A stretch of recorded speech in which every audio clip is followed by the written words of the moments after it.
Absolutely. Good morning, Metro Community Church. So glad that you guys could join us. I'm so glad to be here. Let's get started. We got so much to cover. Let me get a cup of Jesus. That's how we start church, with Jesus and Java.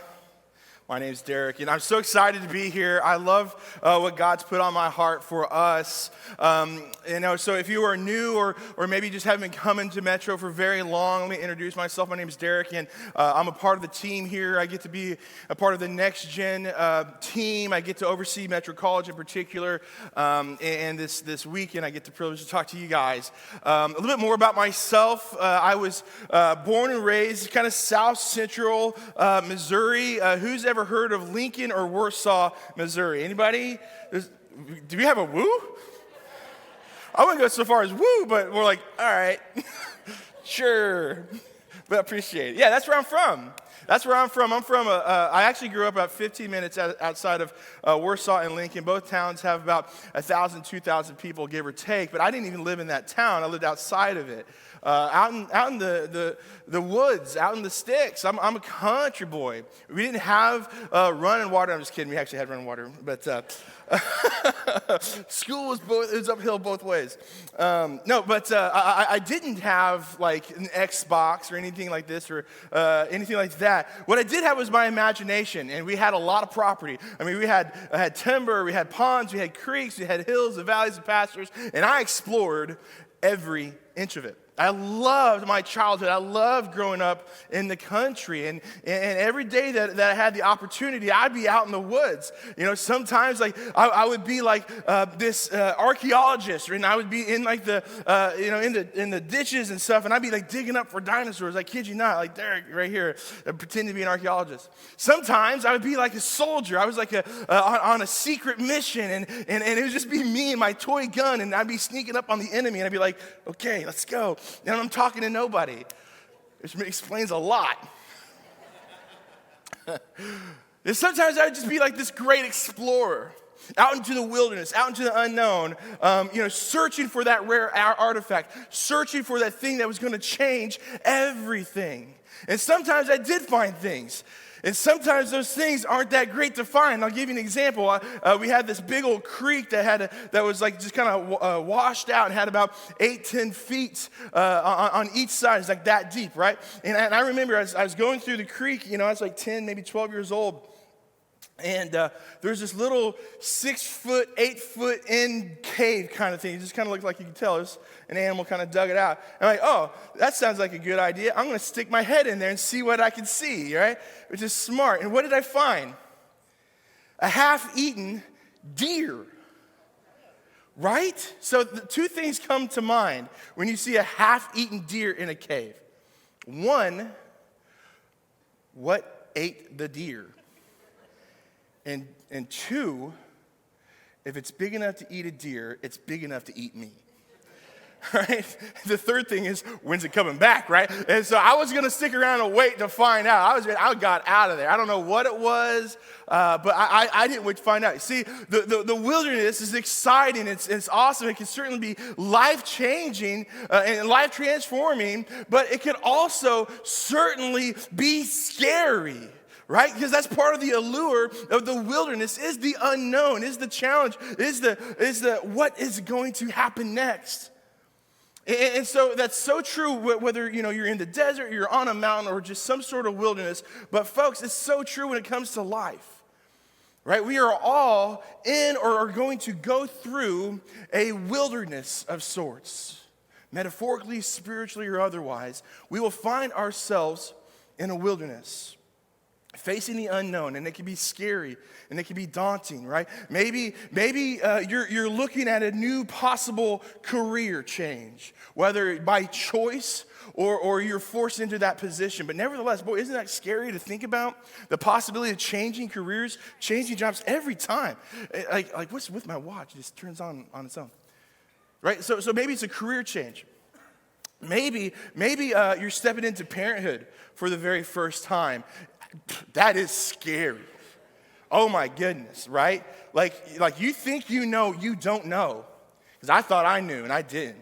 And I tell you what, having one kid is tough once that number starts getting crooked, things start getting crazy. Like we got 2 and it's man-to-man coverage, and I'm telling you what, for everyone that's got more than 2, props to you. Oh my goodness. And they're under 2, so they're not really moving that fast, but still. Right? So maybe it's that. Maybe it's a prospect. You're staring into this wilderness of how am I going to be a parent?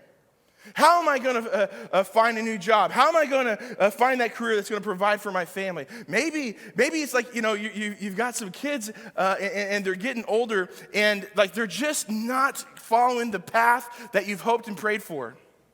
I know a lot of parents are struggling with that. My parents struggled with that with me, right? Like you hope and you pray the best for your kids and they decide to do what kids do, dumb things. It's true. Right? And so maybe you're in that wilderness. You're like, how do I parent with love and faithfulness, but also steer them into the right direction? That's a scary place to be. That's a wilderness because you're stepping into the unknown, not knowing how to do it. Maybe it's divorce. Maybe it's divorce. Maybe you're either staring at divorce, you know it's coming or it might be coming, or maybe you're just stepping into singleness for the first time in a long time and you're scared to death.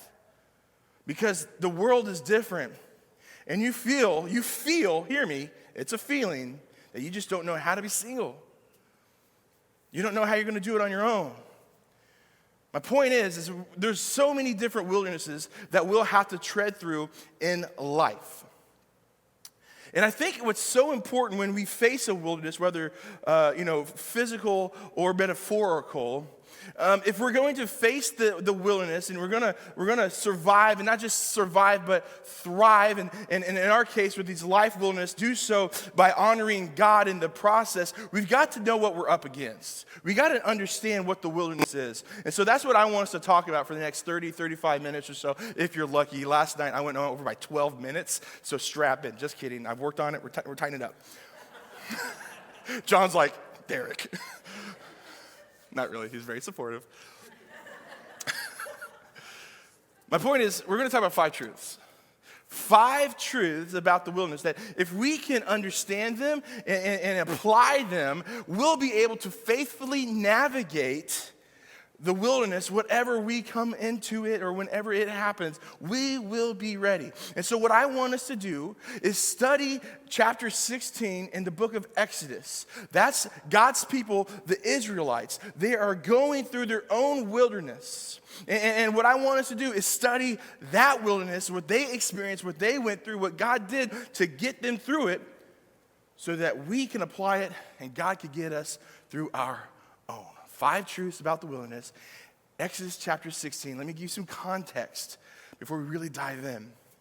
So the Israelites, these are God's people, they're on their way from Egypt, and they're heading to the promised land, which will soon to be Israel.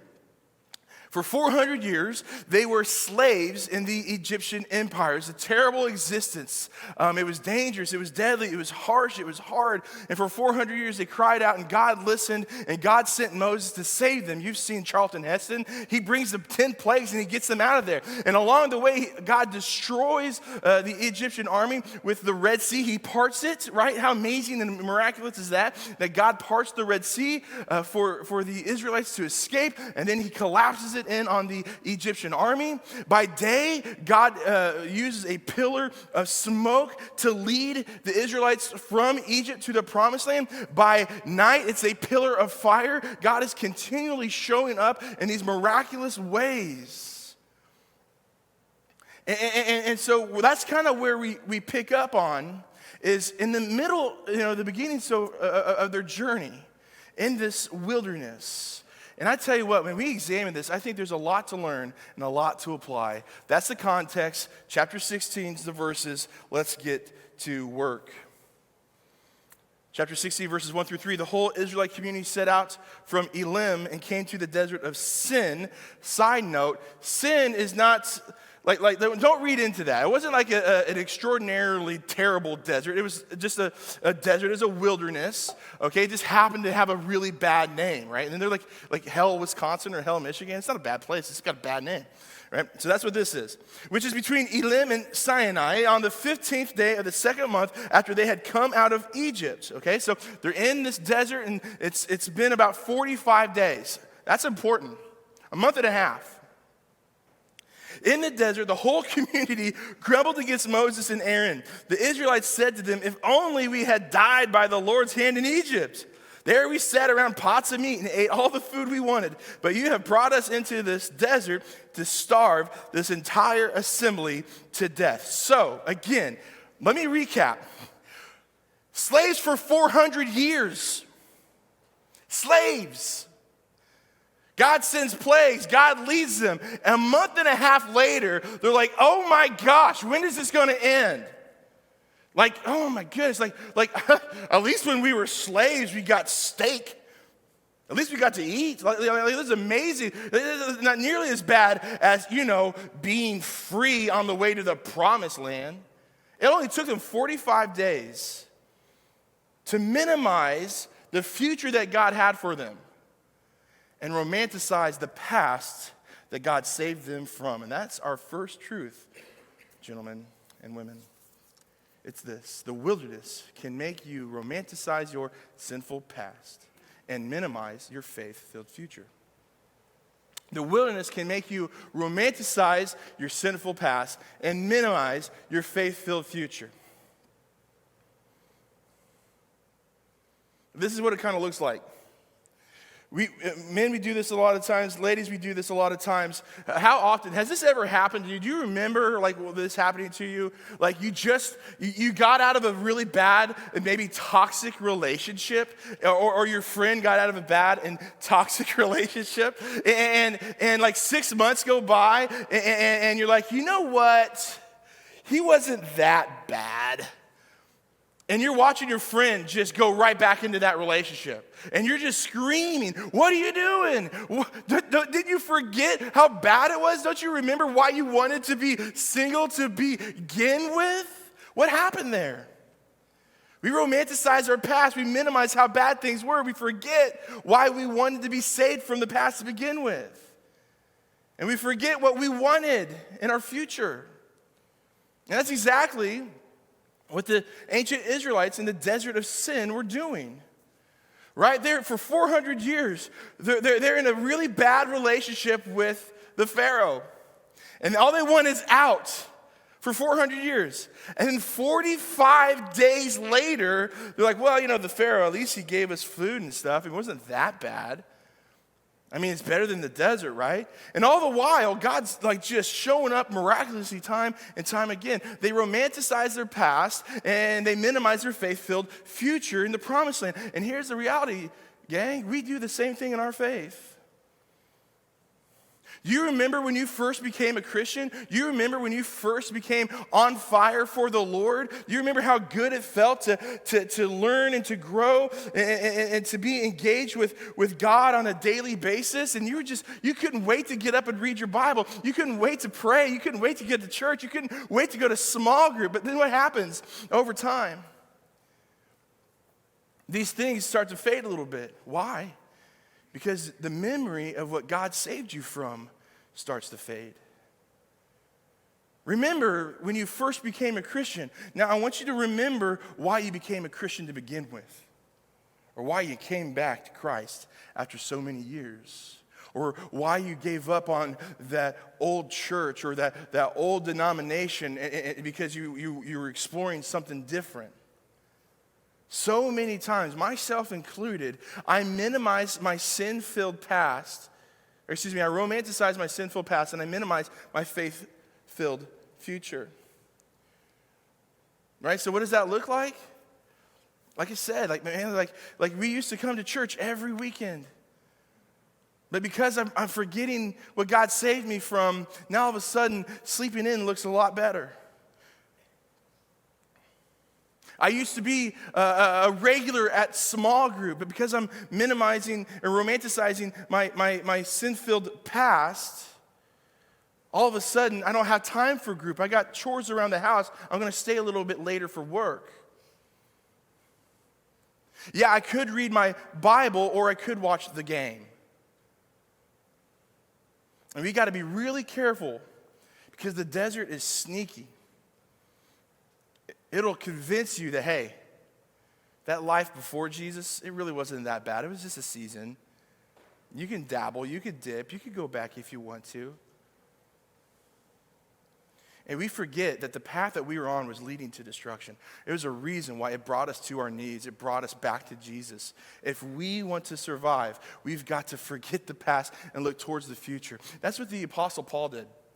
The Apostle Paul, right? Like if there was an office building for being like Jewish, he had the corner office.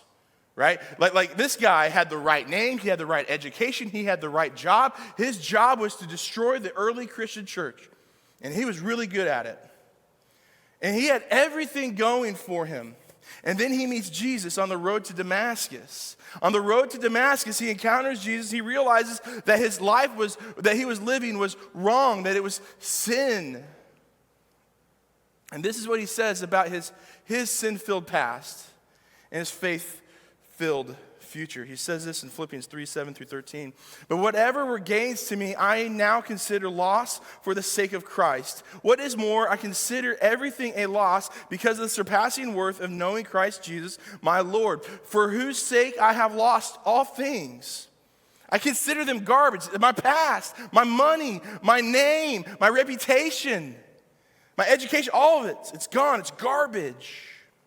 That I may gain Christ and be found in him, not having a righteousness of my own that comes from the law, the things that he knew, the things that he once believed in, but that which is through faith in Christ. That's grace. The righteousness that comes from God on the basis of faith. I want to know Christ, yes. To know the power of his resurrection and participation in his sufferings, becoming like him in his death. And so somehow attaining to the resurrection from the dead. Verse 12. Now that I have already attained all this, or have already arrived at my goal, but I, underline this, press on to take hold of that for which Christ Jesus took hold of me. Brothers and sisters, I do not consider myself yet to have taken hold of it. But one thing I do, and here it is right here, gang. Forgetting what is behind, forgetting my past, my sin-filled past, no matter how good you think it was. He's like, I'm forgetting. It's gone. It's dead. It's garbage. It's nothing. I'm going to forget about it, and I'm going to strain towards what is ahead. I press on towards the goal to win the prize for which God has called me heavenward in Christ Jesus. Again, this is the Apostle Paul. Who had, I tell you what, in the deserts, in the wilderness, I can see how his past could look very tempting. Because this guy was going through hardships. Like people were trying to kill him. And he's probably, I wonder, was there ever a moment he was like, well, man, when I had that corner office, no one was trying to kill me. Maybe I go back to that and live comfortable. Maybe I go back to that and maybe life would be okay. No, he's like, I don't care what it was. It's garbage compared to what is ahead of me. And so we have to have that same mindset. We have to understand that same truth, that the wilderness will romanticize our sin-filled past and minimize our faith-filled future. And we have to have that discipline. We have to be able to understand that no. No matter what God has for us, it's better than what he saved us from. Let's keep going. Exodus 4-8. Then the Lord said to Moses, I will rain down bread from heaven for you. The people are to go out each day and gather enough for that day. In this way, I will test them and see whether they follow my instructions. On the sixth day, they are to prepare what they bring in, and that is to be twice as much as they gather on the other days. So Moses and Aaron said to the Israelites, in the evening you will know that it is the Lord who brought you out of Egypt. And in the morning you will see the glory of the Lord, because he has heard your grumbling against him. Who are we that you should grumble against us? Moses also said, you will know that it was the Lord when he gives you meat to eat in the evening and all the bread you want in the morning, because he has heard your grumbling against him. Who are we? You are not grumbling against us, but against the Lord. So God comes up with a plan. He's like, I hear you grumbling. I hear you complaining. I don't like it. By the way, like that's a pet peeve of God. Don't grumble against the Lord. Shows up several times throughout the Bible. He's like, I hear you, and so I'm going to provide for you. I'm going to take care of you. Now, it's not going to be conventional. It's not going to be what you think. It's not going to be what you might want it to be. But I promise, if you trust me, I got you. And it's so interesting because in the desert, in the wilderness, the Israelites had a choice. They could press on like Paul, or they could go back to Egypt. And I think that's an incredibly timeless truth about any wilderness that you find yourself in. You're faced with a choice, a fork in the road. And this one, for our sakes, is truth number 2. The wilderness forces you either to turn from God or rely on God. Speaking of relying on God, need some more Jesus. The wilderness forces you to either turn from God or rely on God. I think I know the answer to this, but I'm going to ask everybody. Have you ever been in a place of brokenness? Have you ever been in a place in your life, in a wilderness that is so desperate, that is so dark, and you're in so much pain that you've cried out to God and you've asked, why me? I think we've all been there. Probably multiple times. Sometimes more than seems fair. And so you ask, why me? Why am I in this wilderness? And I remember when I first started in ministry, if you think I was like crazy now, imagine this, just getting started. I was on fire. I was so hopeful. I had so many ambitions and dreams, and I had no clue as to what to expect or what ministry was really like or what my life was going to be like. I thought because I stepped into ministry, because I was being faithful, that God was just going to like roll out the red carpet and everything was going to be easy. No. Starting out in ministry, I was part-time. This is in Kansas City. I was part-time, and I had to get another part-time job to pay the bills, and I was going to seminary at night. I was busy, and I was really, really broke. So broke that I remember there was times when I had to decide, am I going to put gas in my car, or am I going to make sure that the electric bill gets paid for? Well, I need lights, I need heat. So I guess I'm walking to work.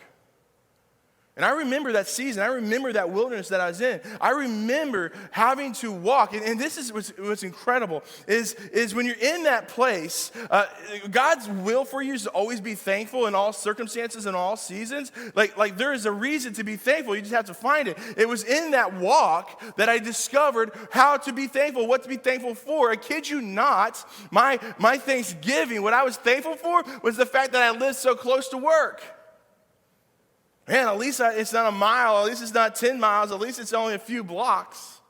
And I tell you what, like I was truly thankful for that. In light of how blessed we are, isn't that wild? How blessed we are. I was thankful that I was so close, but this is what I discovered. And this is what looking back, this is what I'm really thankful for. Some of the best conversations I had with God was on that walk.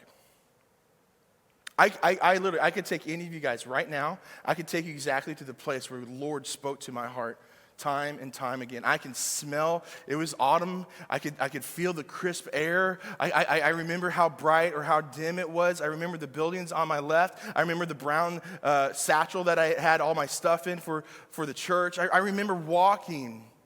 And I remember just having these amazing conversations with God. I mean, what else was I going to do? And oftentimes, I was bent. I was perturbed. I was upset. And so I got real. And I had these amazing talks. And that's, honestly, looking back, I'm thankful for that wilderness. because it forced me to rely on God. God taught me so much.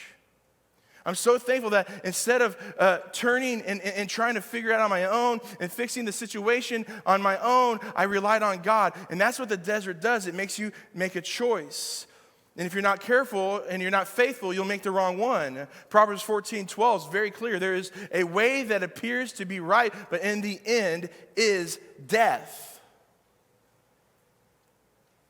In the wilderness, you're going to find yourself desperate to fix your circumstance.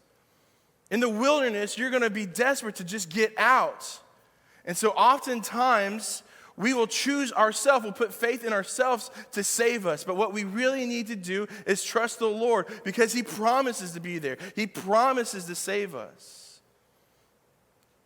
We just have to have faith. It might be different and it might not be conventional. It might not be what you think it is, just like the Israelites. But He promises to provide. He promises to protect. He promises to get you through that wilderness. All you have to do is trust. All you have to do is rely on Him in those tough times. Let's continue. Exodus 16:11-20. The Lord said to Moses, I have heard the grumbling against the Israelites. Tell them, at twilight you will eat meat, and in the morning you will be filled with bread. Then you will know that I am the Lord your God. That evening quail came and covered the camp. I told you, this is not conventional stuff. Imagine going to bed and waking up in the morning and there's like a herd of sheep in your living room. Like, all right, thanks God. That's what's kind of going on. You wake up and there's quail everywhere. At twilight you'll eat meat, and in the morning you'll be filled with bread. Then you will know that I'm the Lord your God.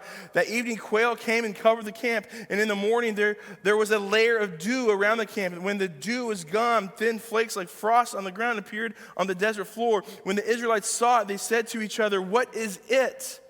For they did not know what it was. It is what's going to be called manna here in a few verses. If you want to write this in your notes, it's really cool. Manna literally translates as what is it. That's what manna means. They couldn't quite figure out what it is that they're looking at and what they're eating.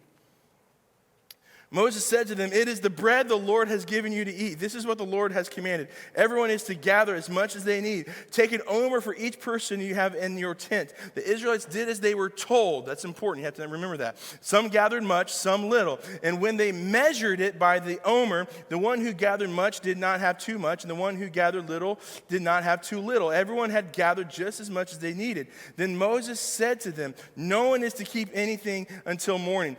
However, some of them paid no attention. It's important. No attention to Moses. They kept part of it until morning, but it was full of maggots and began to smell. So Moses was angry with them. Well, I would be too. So what's going on? God's like, I'm going to save you. I'm going to provide for you. You can rely on me, but there's going to be conditions. You want to be saved by me. You want to get through this wilderness. You're going to have to do it my way. You're going to have to obey, and you're going to have to be disciplined. He's like, but that obedience and that discipline that you're going to learn is what you're going to need and what you're going to have to rely on for future wildernesses. So truth number 3 then is this. The wilderness will teach you the importance of discipline and obedience. The wilderness will teach you the importance of discipline and obedience. Proverbs 3:5-6, trust in the Lord with all your heart and lean not on your own understanding. In all your ways submit to Him, and He will make your paths straight. Now, if you break that verse down, if you read it again, I tell you what, you know what I read? I read discipline and obedience. Trust in the Lord with all your heart. That's obedience. And lean not on your own understanding. That's discipline. Right? Because again, it is so hard to have faith and to go right when your gut's telling you to go left. But that's exactly what you have to do. If you want to really follow Jesus, you have to surrender your life and go where He tells you to go and do what He tells you to do. There are 2 main reasons why people perish in the wilderness. Reason number 1 is a lack of discipline. If you're in the desert and you only have X amount of water, it takes a lot of discipline not to drink all your rations. Because if you do, you'll die of thirst, you'll die of dehydration. You got to be disciplined in the desert when it comes to your water. If you're out in the middle of nowhere, you're on a hike, you're maybe on a mountain, right? The last thing that you want to do is not listen to your guide. You have to obey your guide and listen to what he or she is telling you to do. If you don't, it will be disastrous. You need to be disciplined and you have to have obedience. And so you need to examine your life, your faith. Can you be disciplined? Can you obey God? Or do you struggle? What are your disciplines? Are you praying? Are you reading? Are you in small group? Are you on church every weekend? Do you trust the Lord enough with your life? If he tells you to jump, you will jump. And here's what's really interesting about discipline and obedience. You have to learn them and develop them before you get to the wilderness. You have to start now. Don't wait till it's too late. Don't wait till you're in the middle and you're suffering. Because in the middle of the wilderness, that's when you rely on your obedience. That's when you rely on your discipline. That's when you rely on your spiritual training. But you have to be trained. You have to be ready for the wilderness before you ever get there. So wherever you are at, whether you're in the wilderness or not, the point is, learn discipline, learn obedience, because that's what you're going to need to get through the wilderness. Let's continue. Exodus 16, 31 through 33, we're getting ready to land the plane. The people of Israel called the bread manna. It was like coriander seed and tasted like wafers made with honey. Sounds delicious. Moses said, "This is what the Lord has commanded. Take an omer of manna and keep it for the generations to come, so they can see the bread I gave you to eat in the wilderness when I brought you out of Egypt." So Moses said to Aaron, "Take a jar and put an omer of manna in it. Then place it before the Lord to be kept for the generations to come." I love this one. And it gets so overlooked when we study the book of, or the chapter of Exodus 16. What's God doing here? He's like, here's the deal. I'm faithful now in the wilderness that you're in. But I want you to take some evidence of my faithfulness. And I want you to put it aside, because there's going to be a moment, there's going to be a season, there's going to be a time, either you or your children or your grandchildren or your great-grandchildren are going to find themselves in the wilderness as well. And when they find themselves in the wilderness, they're going to be able to look at that evidence of faithfulness and know that, hey, God was faithful then, he's going to be faithful now. He's done it before, he'll do it again. So truth number 4 is this. The wilderness you are in now is where you discover God's faithfulness that will sustain you later. The wilderness you're in now is where you discover God's faithfulness that will sustain you later. My parents have been married for like 40 years. And they've got a beautiful, strong marriage. It's incredible. They love each other now more than they ever have in the past. But I'm convinced the reason why their marriage is so stinking strong, the reason why they are just solid, is because of what they had to go through when they were younger. They were high school sweethearts. My dad was kind of rebellious. My mom was like the homecoming queen, right? It's like a movie, right? And my mom's parents hated my dad. I kid you, I told you I'm from the sticks. My grandpa pulled a gun on my dad. Yeah. So what did they do? At 19 years old, they ran off from Missouri to Oklahoma and got married, and they started their life together. And they were so poor. Mom, they had my older brother, Jared, and they were so poor that about every 100 miles, their truck, they had one car, would break down. And so my dad would have to pull over on the side of the road and take out all the spark plugs, clean the carbon off of them, put it back in so it could drive another 100 miles. They were so poor, my dad had to work 3 jobs to make ends meet to pay for their studio apartment. They were so poor that they didn't have real furniture. They had a bed and they had 2 cardboard boxes for nightstands that they put a sheet over. That's how tough and hard their marriage was when they started out. And I'm convinced that if you ask my beautiful, wonderful angel of a mother or my strong, resilient, faithful dad that, hey, what makes your marriage so strong? They'll say one thing, the Lord. But then they'll say 2, our history. Because we went through the toughest of the toughest life circumstances. And if my husband didn't leave me then, no matter what happens in the future, I know he won't leave me then either. And that's what we have to understand. This amazing truth that God is developing a history with you. He wants to prove to you his faithfulness. He wants to convince you and tell you, hey, I've been there, I've done that, I've walked with you, so no matter what happens, I will walk with you again. I'm not going anywhere.